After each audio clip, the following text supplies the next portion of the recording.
We have two speakers today, and therefore you also have a bit longer presentation. And in the end, there will be time for questions. So first up is Saskia Fischer, sorry, and you will do a presentation of teachers' motivational orientations, associations between teachers, self-efficacy, self-regulation, empathy, and interventions in bullying. Welcome. Thank you. Thank you also for coming here and being willing to listening to me and also the other presenter. Yeah, we're lucky enough to have a few minutes more because we're only two in that session. And I'm happy about that chance.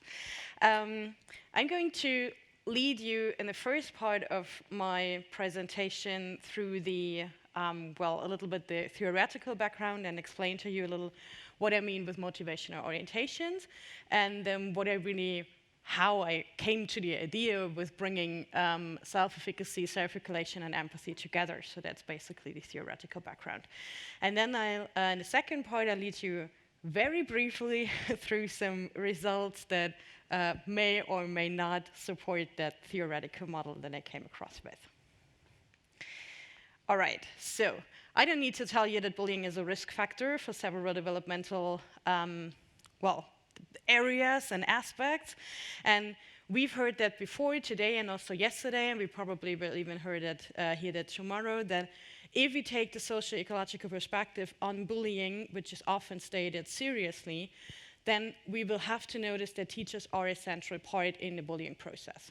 So they work as role models, they help to shape the conception of students, what is wrong or right, and what are good norms and such things.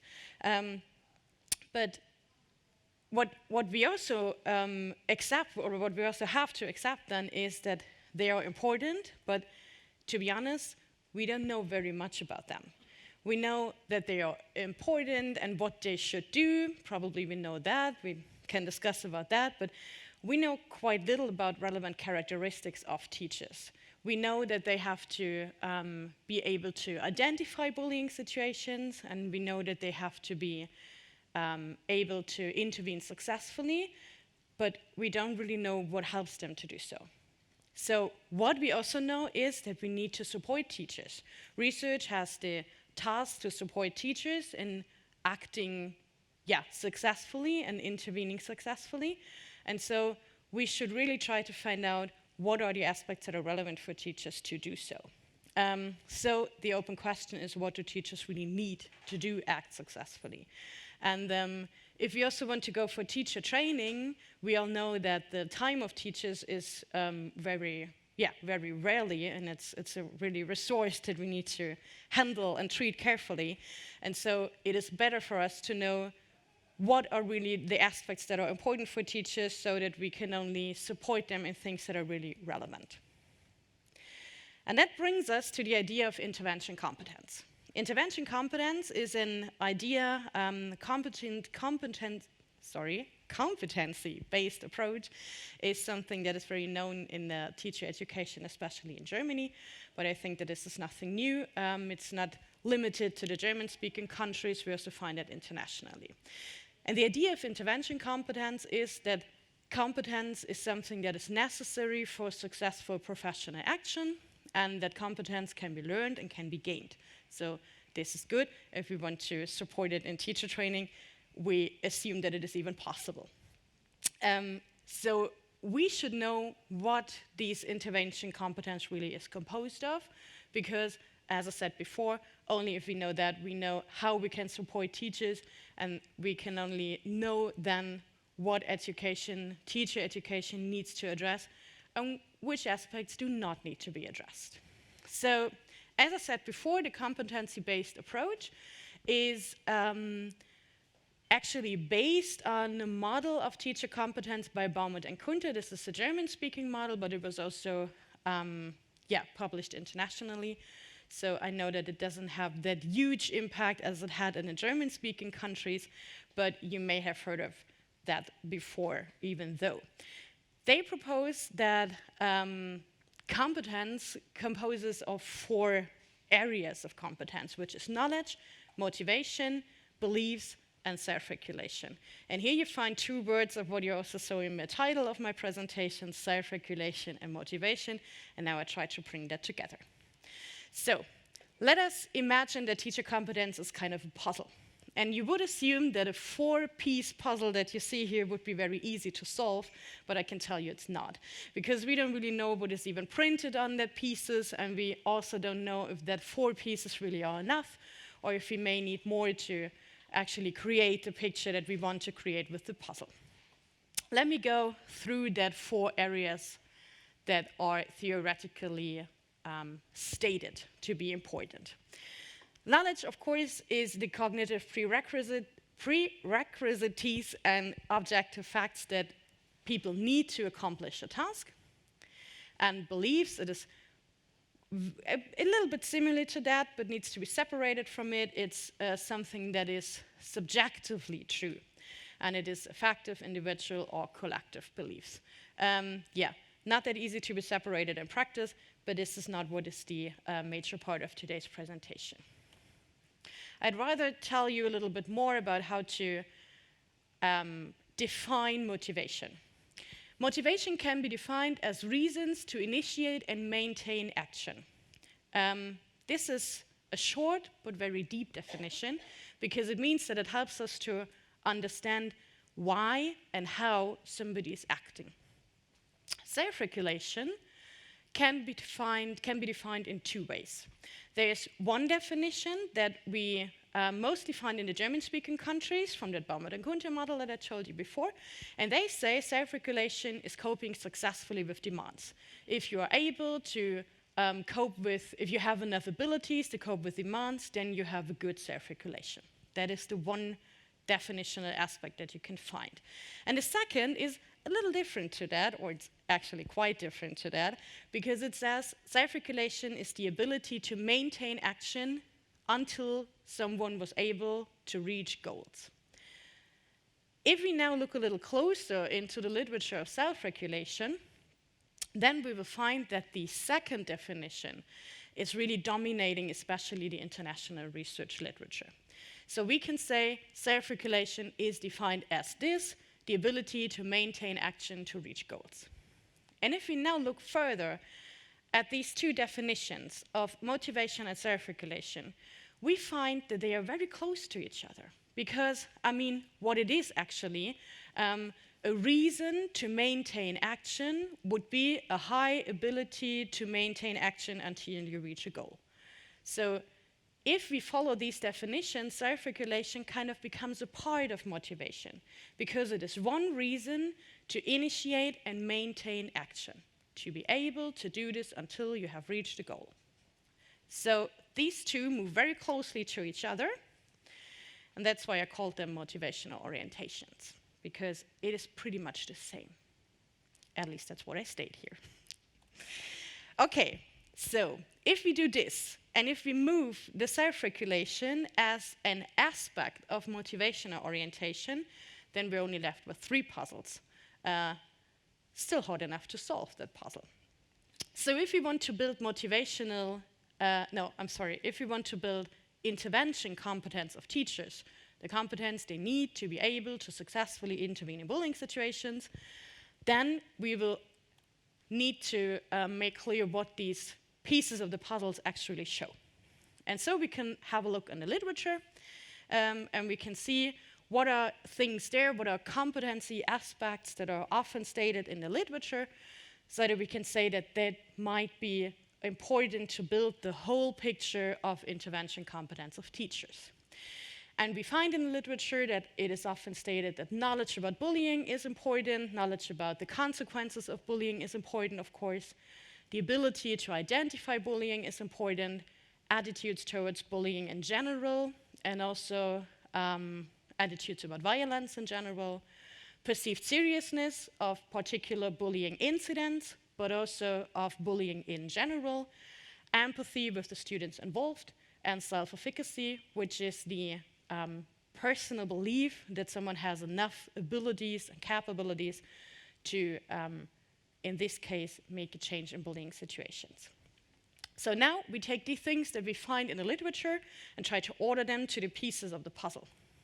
And this is how it will look like now. Of course, the knowledge and the ability to identify is, can be brought into the area of knowledge. Attitudes toward bullying and perceived seriousness can be put into the area of beliefs. And as I said before, self-regulation, I already explained that to you, moved into motivational orientation, and also the empathy with the students involved, and self-efficacy of teachers is also moved to that motivational orientation. And if we now compare these three areas of competence with each other, then we will find that motivational orientation kind of sticks out of the other two areas, knowledge and beliefs, because it is much less combined directly with bullying, and it has more to do with teachers' personality. I wouldn't say that these are personality aspects, but they are linked to teachers' characteristics that are more general than the specific look at bullying. In addition, motivational orientation is a little bit outstanding because it has self-efficacy in it, and self-efficacy is something that has really been highly researched within the last years. All right, so that was part one. That was the theory I took you through to explain to you what I mean by motivational orientation. And as I said before, I wanted to look closer to that motivational orientations. And so what I did is create a focused competence structure model on teachers' motivational orientation. So what you found on the last slide with that puzzle piece, now move to the left side of that graph. And we still have motivational orientation being composed of self-efficacy, self-regulation, and empathy. And self-regulation is composed of locomotion and assessment that just has something to do with the way it was measured. We say that assessment is the tendency to think thoroughly before someone is acting, and locomotion is kind of the opposite, or better to say the opposite of a continuum about that, and saying someone is acting directly and quickly without thinking too much about it. Of course, we want to know how this is linked to the bullying intervention behavior of teachers. And then we look at if the teachers intervene, the likelihood of intervention, both from the teachers and the students' view. And we also look at how the teachers intervene, and we looked at several intervention strategies for that. And I talked before about successful teacher bullying intervention. So of course we need to make clear how the success can be measured. And we did that with measuring the consequences, meaning students' experiences with bullying in all three roles, so being victimized, being a perpetrator of bullying, and being active in both roles, being a bullying victim. I said before that I will lead you very quickly through the results, and I will do kind of the magic of presenting results without presenting any numbers today. This is because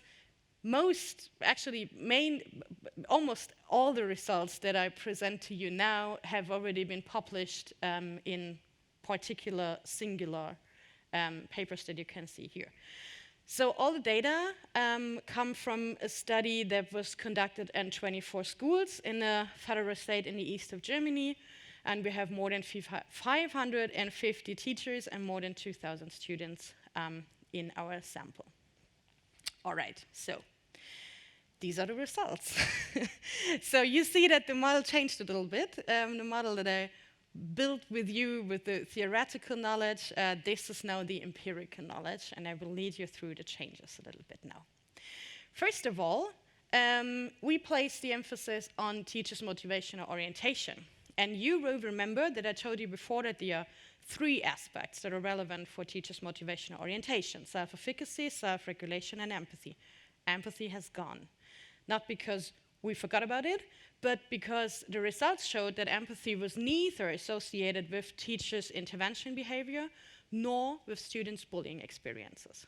So from these results, and this is just a single study, but from these results, we would have to say that empathy is not an important part for teachers' motivational orientation, and it does not make a change for how teachers react in bullying situations and what consequences that has for students' bullying experiences. However, we have different results for self-efficacy and self-regulation. We can see that the self-efficacy of teachers was associated with students' bullying experiences by conducting bullying. That means in Germany, students all learn within the same classroom, and they usually have something that we can call the classroom teacher or the form tutor. So there is one teacher that they have a relatively close relationship to, and students also have the chance to talk to them when they have problems in some way. And we looked at the characteristics of these form tutors and looked at associations to the bullying experience of the students. And we found that when the teachers thought that they have great abilities and they are very competent in having a change on bullying, there was bullying-related self-efficacy, then we also had students who conducted less bullying. That's a good thing. The same was true when we had teachers who had a high level of assessment orientation, part of self-regulation. That means if we had teachers who thought thoroughly before acting, really thought what is the best thing to do, then that had positive relations, positive in interpretation, statistically it's been negative associations, to bullying victims and victimization. That means if the teachers reacted in that way, then we had less bullying experiences in these roles for the students. And it was the other way around for locomotion. If the teachers tended to act, just to act, without thinking about it too well, then we had more bullying victims and we had more victimization. Okay, you may also remember that we had before in the theoretical model not only teachers' likelihood of intervention, but also the intervention strategies. They also disappeared because the question on how teachers reacted in a bullying situation was neither associated with teachers' motivational orientation nor with students' bullying experiences. So we can say it was very important that the teachers did intervene in bullying situations, but it was not that important how they did intervene. I maybe should include or should add that teachers' likelihood of intervention was not measured in a hypothetical vignette or something, but it was measured in so-called remembered bullying situations. That means we asked both teachers and students to think about the last, we gave them a definition of bullying, and then we asked them to think about the last bullying situation that they can remember, and then we asked the teachers, did you react to that? Did you intervene to that? How did you react to that? And we asked the students, did your teachers intervene in that situation? So this is not, we propose at least that it goes a little bit beyond hypothetical situations. And if we look closer at that, then we can really say that the student's view is most important. So it really is important that the students realize that their teachers did intervene in that bullying situation, because if the students said, yes, our teachers would intervene in that, they reported less bullying experiences.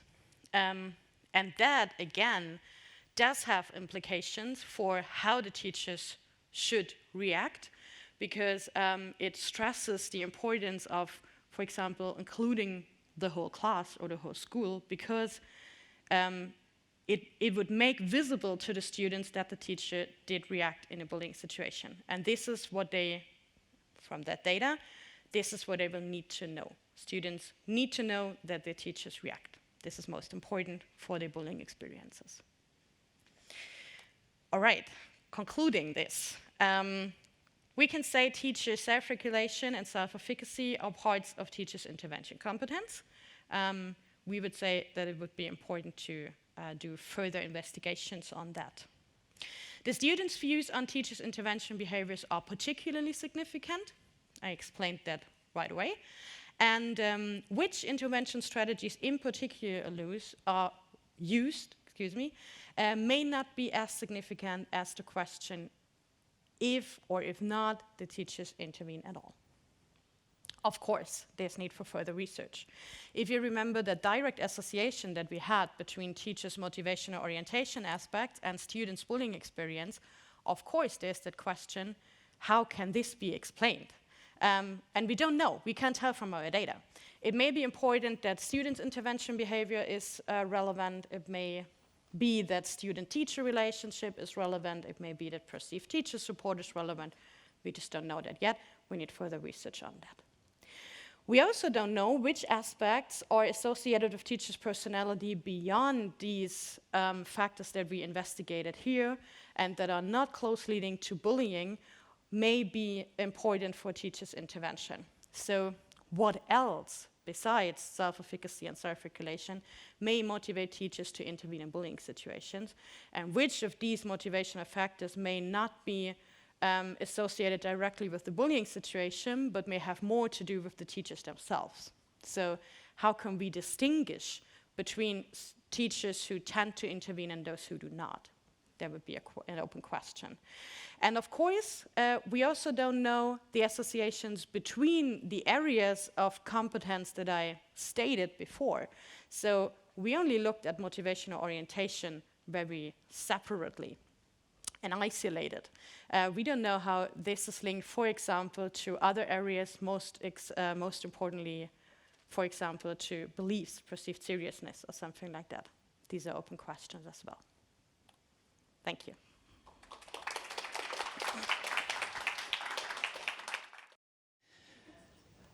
Next speaker is Małgorzata Wójcik, or Margaret. Yeah. You are going to, your presentation is called Downward Spiral of Bullying, Victimization Timeline from Former Victims' Perspective. Yes. You're welcome. Okay. Go ahead. Thank you. Yes, and I promise I'll have no numbers in my presentation, not even a single one. Okay, so yes, I would like to tell you about a research that we've conducted in Poland with a small group. It is a grounded theory study with a group of former victims, so with adults who had experienced victimization for a longer period of time. The group was small, but I promise it's okay for grounded theory. So there were only 9 people, but fortunately the long-term victims are difficult to find, which is a good news actually. Although I would have to say that in Poland we're really good at bullying because we have about 20% of students who declare being bullied, so it's really very high, unfortunately. So it is a part of a bigger study that we've studied adults who had an experience of victimization, but out of the bigger group of about 40 people, we've chose only 9 who were bullied for longer than 6 years. And it is an important time mark because if someone in Poland is bullied for 6 years or more, that means that he is bullying through the school transition. So finishes elementary school, there is 6 years of elementary school, 3 years of junior high, and 3 years of high school. So being bullied for 6 years means that all of them moved from one school to another and were bullied in another school as well. So the presented study actually is to shows we generated the grounded theory of inner processes that is happening in the victim as a response to what is going on in a peer group. We gathered the data through individual in-depth interviews with the former victims. So there is their perspective on what was going on in the class and also what was going on with their interpretation, with their perception, both of the class situation and of their own situation. So all the questions of why am I bullied, why are they behaving like that, what am I going to do, and so on and so forth. So from the data, we gathered, we divided the stages, well, did not divide, it's sort of already been divided. The stages for first attack, initial stage of bullying, a full-blown stage of bullying. This is a certain continuation of the research done here in Sweden by Robert Thornburg, and he also helped us analyze the data. So so he kind of guided the analysis in grounded theory. So what I'm going to tell you is just walk you through the stages and walk you through the peer group and victim situation. So okay, this is again how the victimized student perceive the situation in the class and perceive the behavior of other students around them. And you probably remember when we started school every single year, even if you were with the same class, the school dynamic, the group dynamic started all over again. And it is important to say that in Poland, the classes, school classes are constant units. So the students in the group of 20 of 25, they go to every single class together. Sometimes they have extracurricular activities, but generally they stay in the class together. So this is a really important peer group that you spend most of the day with. So there is beginning of school year, students started to meet for the first time or maybe after a school break. And what our respondents said that there was kind of a testing grounds. So testing who would be easy to bully, who is shy enough or lonely enough to be an easy victim. So there were jokes about behavior or appearance and so-called, as we saw in the previous research as well, primary exclusion markers. So it's also important to note that Poland is a very homogeneous society. We do not have any minorities. Like in the group, we've done the research last year of 2030 secondary school student, and there were, out of those group, there were only 2 students of different nationality. All the other students are Polish, Christian origin, Caucasian. So this is the primary exclusion markers in Poland are a little bit different, but they are connected with the appearance, with the social status, or any kind of not following norms. So that was what is this first attack was about. So it was about testing, or at least victims saw it that way. Now, as this first attack started, the victimized students started thinking about it. You know, what is happening in the context? What are they doing? And there was this very important question: is it serious enough to do anything? Is it serious enough to talk to teacher or to any parents? So there were strong difficulties to interpret peers' behavior, especially when it came to relational bullying. So not the open act of aggression, but rather subtle acts of interpersonal bullying. And so what were the coping strategies? There was, for those people, there was waiting and hindering defending reaction. So they were actually not doing anything. So they were actually thinking, if I behave, if I react, maybe it would worsen my situation, so better I'll just not do anything. So they were waiting and seeing what happened. That lack of reaction led the group to so they turned out to be quite an easy victims, or as they perceive it right now. And that led into initial stage of bullying, and the peer group started to go on and to react more. So what they did was with the building, there was a building up of multi-deviant victim. This also kind of follows or confirms the Robert Thornburg study of saying that it was a collective act of building and building and building the victim. So not only primary exclusion markers, but secondary exclusion markers, and ruining the reputation, and telling stories about family, or telling stories from the previous school. Also the confirmation of victim's position in the class. And that, of course, is happening within the relations. So father pushing the victim from the class, isolating him or her from any school activities that were happening. And also what is happening here is more students joining complicity. So what is happening is this bullying circle is building in the view of former victims, the bullying circle is building around this building case. So not only perpetrators, but the assistants and active supporters and passive supporters, and everybody is kind of structurizing themselves around the bullying case. And there are open acts of bullying, so more of a physical aggression, more of the material aggression is appearing here, so it's not delicate and diplomatic anymore. And what is happening here as well is the primary isolation, and we called it, so the group is isolating the students from the class. So, for example, there were like acts of not inviting for a birthday or not inviting for a party. But it is not just not inviting to a party, which is a normal thing, but it is a special kind of not inviting. So, for example, in a Facebook group, I'm inviting everybody, but I'm not inviting you. And this person just sees that he or she is not invited, but also sees that everybody else sees that he's the only one not invited. So that was this primary isolation that was happening and this initial stage of bullying. And this is the moment for the victimized student to actually realize that, I'm a victim, I am bullied, and this is serious.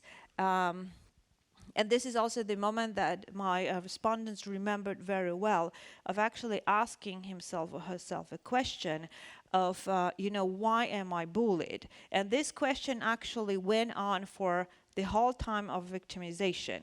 And 6 of my respondents were bullied for 6 years, but there was one person who was bullied for 9 years and one person who was bullied for 10 years. So actually for the entire time of being at school. And it actually for them, it did not finish. It finished with the graduation. So the school finished and the bullying finished at that moment. We didn't follow to university, so we don't know how it went for them.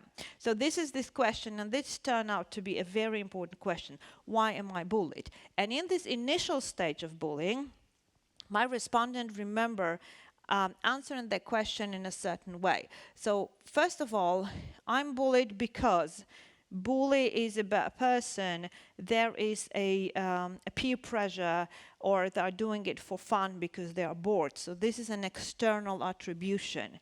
But also some of them at that stage introduce the internal behavioral attribution. So they are bullying me because I do something wrong.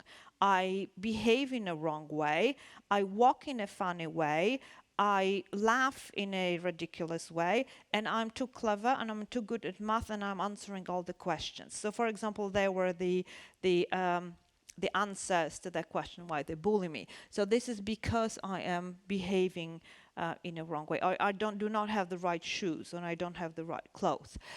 And this is also, it is going to go away. It happens at school, but at some point it will stop, I'm sure about that. And also there was controlled by victim. So I have, at that stage of victimization, they remember saying themselves that, I still have control over that situation, I can do something, there is a problem, I can deal with that, I'll do something. And so the coping strategies here were problem focused. That means that they had a plan.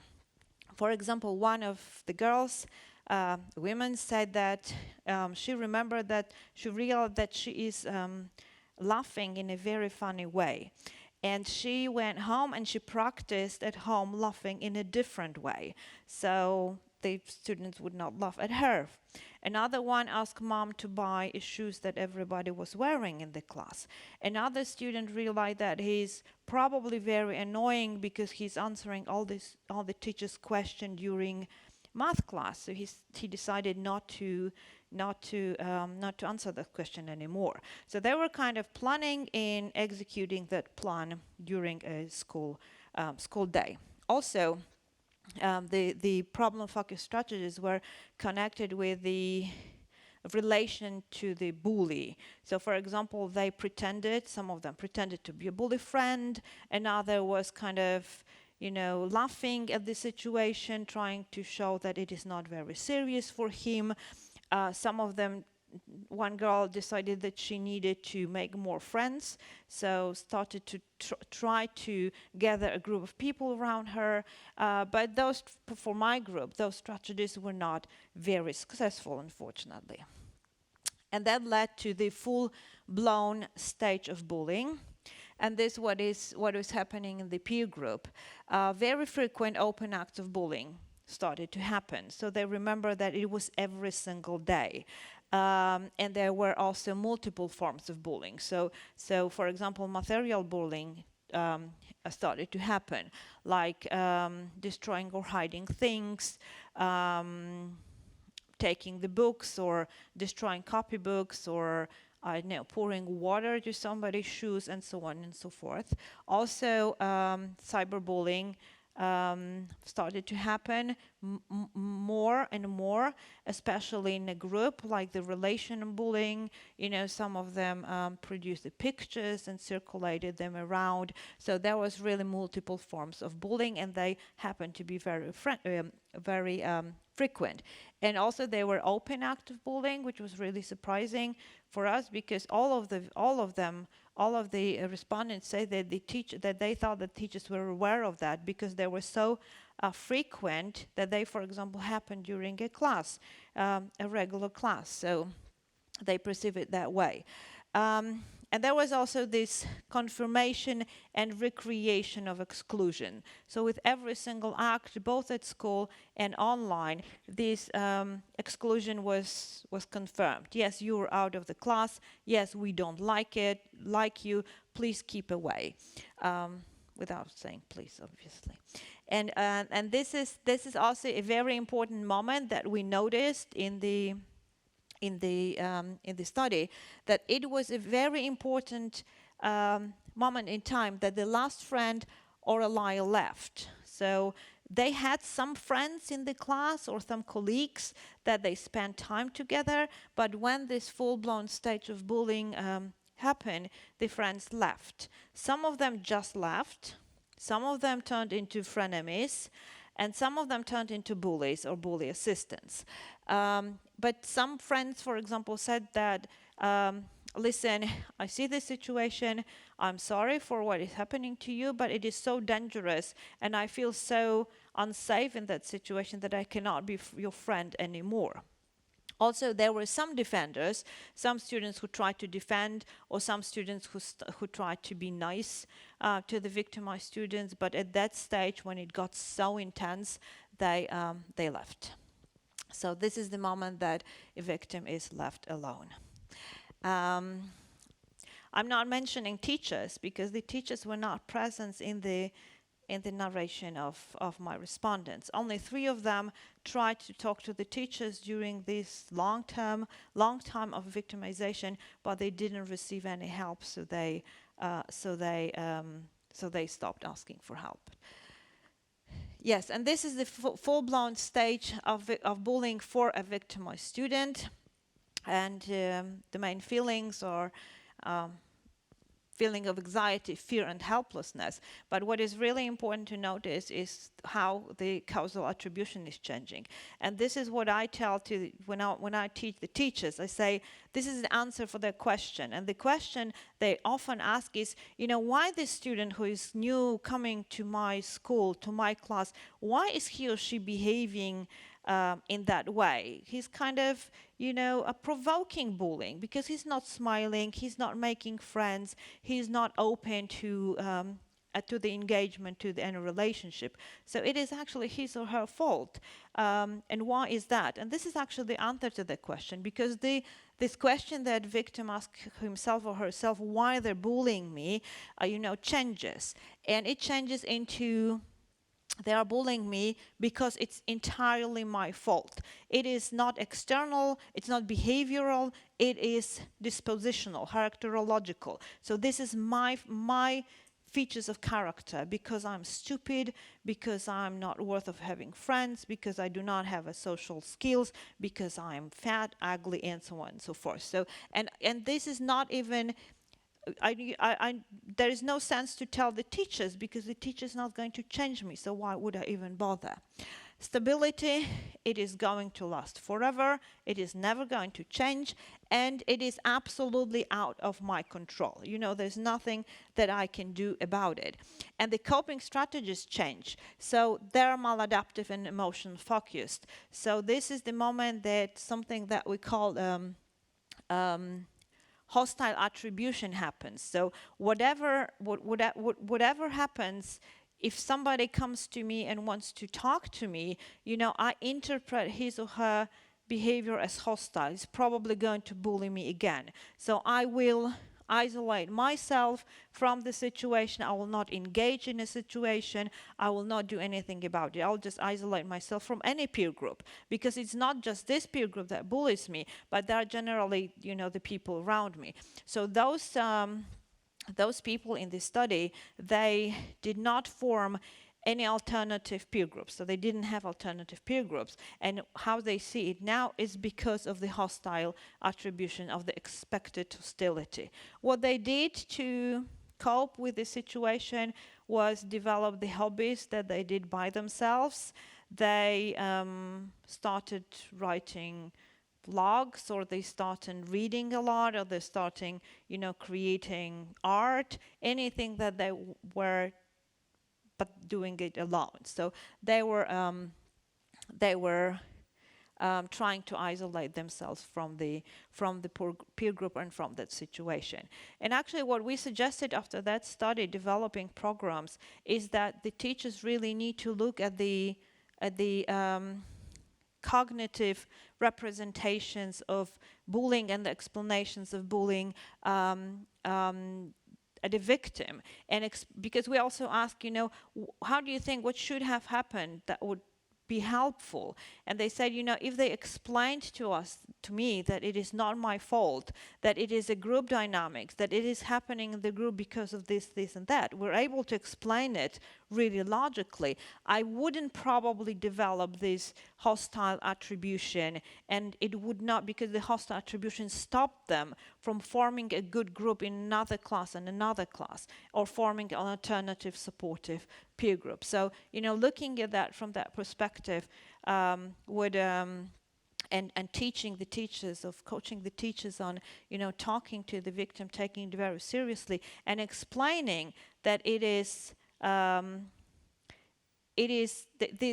this form of attribution wouldn't work, that there is the reason is on the other side, not on your side, would be really helpful to